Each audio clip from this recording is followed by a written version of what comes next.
Hello friends, welcome back to my channel. আমার এই উড়োধারা অবস্থাটা প্লিজ ইগনোর করে ব্লগে ফোকাস করুন, ঠিক আছে? আজকে আমি সকালে, এখন বাজে হচ্ছে সকাল না, কারণ 11:35 বাজে, ঠিক আছে?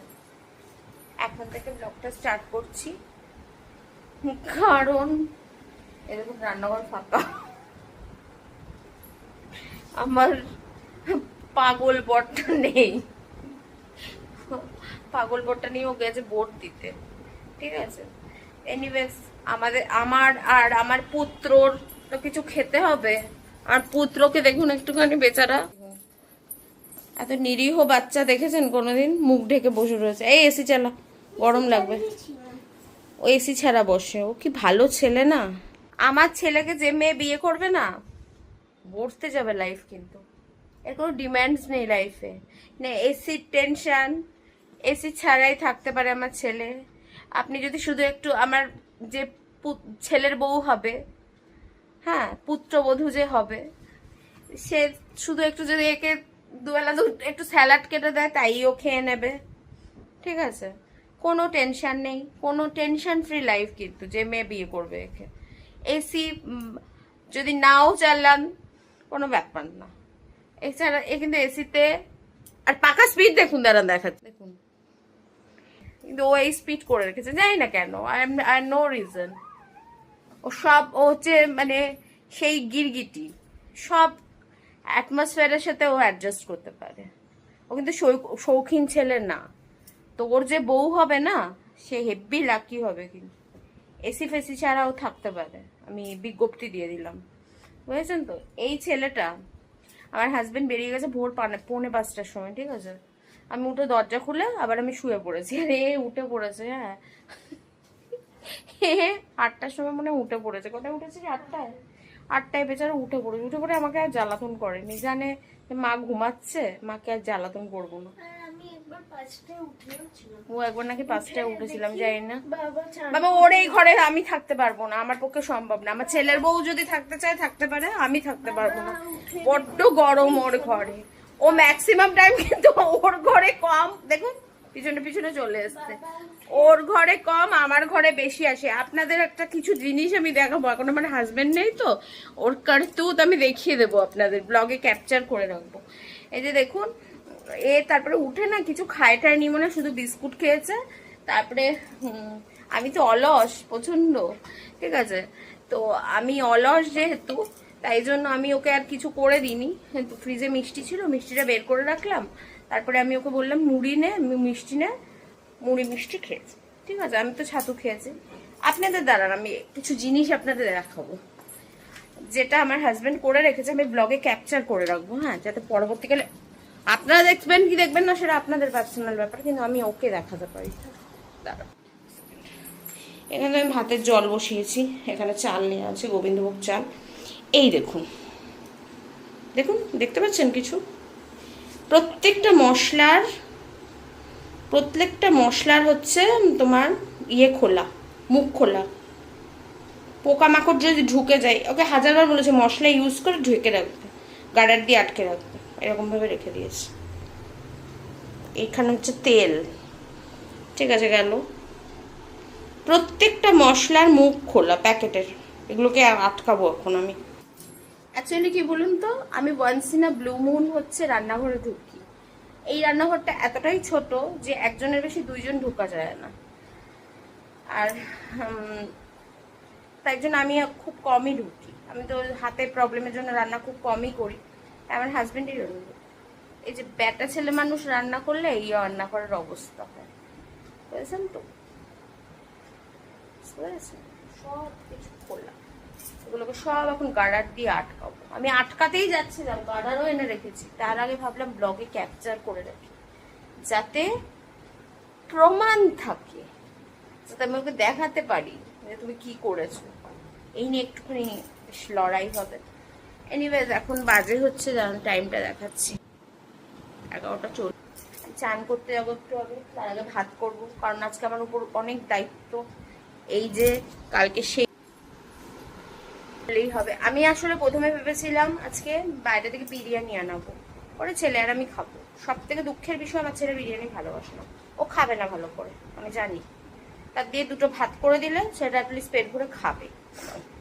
তাই আমি আমার হাজব্যান্ডকে আগের দিন বলেছিলাম কি মাংসটা একটু বেশি করে করো, তাহলে রয়ে যাবে, আমি গরম করে আমরা দুজনে খেয়ে নিতে পারবো। আর রাত্রিবেলায় কিছু একটা করে নেবো, বা ডিম তরকা নিয়ে নেবো, রুটি নিয়ে নেবো, অসুবিধা হবে না, প্রবলেম হবে না। এক বেলার মতন তো পয়সা বেঁচে যাবে। আমরা এইভাবে সাশ্রয় করি, ভাবতে পারছেন। এনিওয়েজ, যাই হোক, অনেক ভাত বকে ফেললাম। এখন হচ্ছে তোমার ইয়ে করবো, ভাতটা হোক, জলটা ফুটে গেলে আমি চালটা দিয়ে, ভাতটা হয়ে গেলে, আজকে গোবিন্দভোগ চালের ইয়ে নিয়েছি যাতে তাড়াতাড়ি হয়ে যায়, করে আমি হচ্ছে ইয়ে করতে যাব, আমি হচ্ছে চান করতে যাব। চান করে সেটা ঠাকুর ঠাকুর পুজো টুজো দেবো, ঠিক আছে? পুজো টুজো দিয়ে তারপরে খাওয়া দাওয়া করবো, ছেলে আর আমি, বুঝেছেন? আমার ছেলের ডিম্যান্ডসগুলো মনে রাখবেন কিন্তু, আমার ছেলে কিন্তু কোনো ডিম্যান্ডস নেই, নো ডিম্যান্ডিং হাজব্যান্ড হবে ও। ভাবতে পারছেন, পাখা এই গরমে এসি তো ঠিক আছে মানছি, চালাইনি, ওর এসির সাথে কিসের অ্যালার্জি আমি নিজেও জানি না, কিন্তু আমি কিন্তু সবসময় ওকে বলি এসি চালিয়ে বস, এসি চালিয়ে বস, ঠিক আছে? কিন্তু ও এসি চালায় না কেন, আমি I don't know, no reason, আমি কারণটা এখনো পর্যন্ত জানি না। এবার হচ্ছে এসি তো চালায়নি, ঠিক আছে মানলাম, পাখাটাও তো কম করে কে রাখে আমি জানি না। এনিওয়েজ, এখন আপাতত ক্যামেরাটা অফ করছি, আবার পরে দেখা হবে আপনার সাথে, ঠিক আছে ফ্রেন্ডস? সেই সকালে ভিডিও করেছিলাম না, তারপরে যে কত কাণ্ড কারখানা ঘটে গেল, আপনাদের কি আর বলবো, সেই দুঃখের কথা, সেই দুঃখের কথা আর বলতে পারলাম না। প্রচুর আন্ধি তুফান, কি খেয়েছি সেটাও দেখাতে পারলাম না, সব একদম ঘেটে হয়ে গেছে এই লোকটা। আর কি খালি গায়ে দেখালে কিছু হয় না, ইউটিউবে নাকি খালি গায়ে দেখালে, অনেকেই খালি গায়ে দেখায়, কোনো ব্যাপার না, কিচ্ছু হয় না।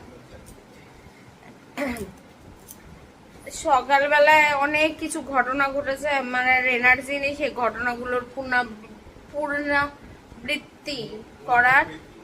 পুনরাবৃত্তি করার, কারণ আমি বিশাল ফ্রাস্ট্রেটেড হয়ে গেছিলাম তখন। এ তো প্রচন্ড ভাবে বকাও খেয়ে গেছিল।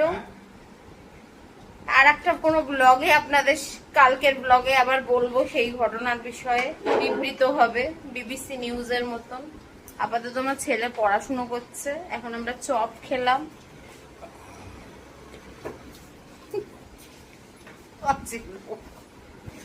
আপাতত চপ খেলাম, ছেলে করছে পড়াশুনো, আর হচ্ছে এখন আমি ব্লগটা এন্ড করবো। আজকে এর বেশি আর ব্লগ বানালাম না, কারণ এ তো ছিলই না, এও প্রচন্ড ক্লান্ত, আমিও প্রচন্ড ক্লান্ত, আমরা সবাই ভীষণ ক্লান্ত, বুঝেছেন ফ্রেন্ডস? রাতে আজকে আমাদের জন্য, আজকে ও সন্ধ্যাবেলা কিসের চপ নিয়ে এসেছিল জানেন? আলুর চপ আর টমেটোর চপ। আর হচ্ছে রাত্রেবেলা আমরা রুটি তরকা খাবো।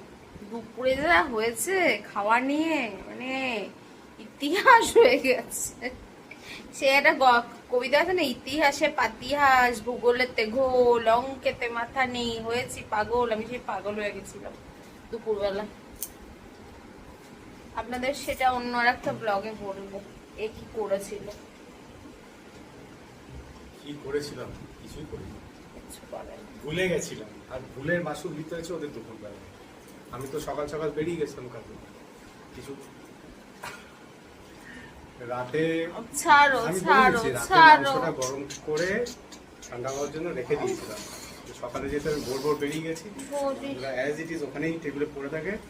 আর সকালে যখন ওরা খেতে যাবে, ভাতটা রেডি করে নিতে যাবে, তখন দেখে মাংসটা অলমোস্ট খাতাম, টাটা বাই বাই, মাংস পচে গেছে। সেই পচে গেছে মাংসটা, সেটাও আবিষ্কার করলো আমার ছেলে। তাও ভাগ্য ভালো, ভাতের মধ্যে আপনাদের দেখালাম না তখন ভাত করছি, তা ভাগ্য ভালো যে ভাতের মধ্যে মাংসটা দিয়ে দিইনি। আমার ছেলে তখন বলছে কি যে মা, মাংসটা দিয়ে কেমনি একটা গন্ধ বেরোচ্ছে। আমার ছেলে ইঁদুর ছিল আগে জানি তো, এইসব বিষয়ে ও খুব এক্সপার্ট, ঠিক আছে? তো এই তুই যা যা পর পড়তে যা পর না। পর পর। করতে যা। তো ও আমাকে বললো কি মাংসটা দিয়ে কেমন একটা গন্ধ বেরোচ্ছে। আমি বললাম গন্ধ বেরোচ্ছে, আমার আসলে সর্দি হয়েছে, আমি তো নাকটা বন্ধ, আমি বুঝতে পারিনি। তারপরে মাংসটা ভাগ্য বলে ভাতের মধ্যে দিইনি, এমনিই দেখছিলাম, মানে গন্ধটা শুকলো, দেখলাম মাংস খতম, টাটা বাই বাই হয়ে গেছে, মাংস পচে গেছে।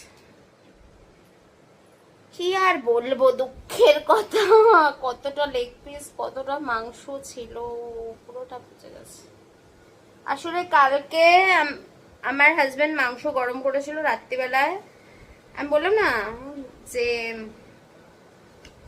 মাংসটা আজকের জন্য রেখে দেবো, গরম করে টেবিলের উপর রাখা ছিল, ঠিক আছে, টেবিলের উপর রাখা ছিল। এবার সেইটা আমরা তো রাত্রে খেয়েছি কালকে, এবার খাবার পরে এবার টেবিলের উপর রাখা ছিল, এবার সেটা যে ইয়ে করতে হবে, সেটা যে মানে ঠান্ডা, ও ঠান্ডা হবে ভেবে, আর আজকে সকালে ওর বেরোনোর তাড়া ছিল, তো ওই জন্য ও ভুলে গেছে, আমিও ভুলে গেছি, একদম টোটাল ভুলে গেছি, একদম মাথা দিয়ে বেরিয়ে গেছে যে মাংস রয়েছে। যাক গিয়ে যেটা হয়ে গেছে সেটা নিয়ে তো আর ঘ্যান ঘ্যান করে লাভ নেই, বারবার এক জিনিস বলে, ওই জন্য আমি চাইছিলাম না ব্লগে বলতে, তাও বলে দিলাম। এনিওয়েজ আজকের ভিডিওটা এই অবধিই থাকলো। যদি আমার ভিডিও এতটুকু ভালো লেগে থাকে, প্লিজ চ্যানেলটাকে লাইক শেয়ার সাবস্ক্রাইব করে দেবেন। আবার দেখা হচ্ছে একটা নতুন ভিডিওর সাথে। টিল দেন, বিশাল ক্লান্ত আজকে। আবার দেখা হচ্ছে একটা নতুন ভিডিওর সাথে। Till then tata, love you, bye bye, ভালো থাকবেন, সুস্থ থাকবেন, টাটা।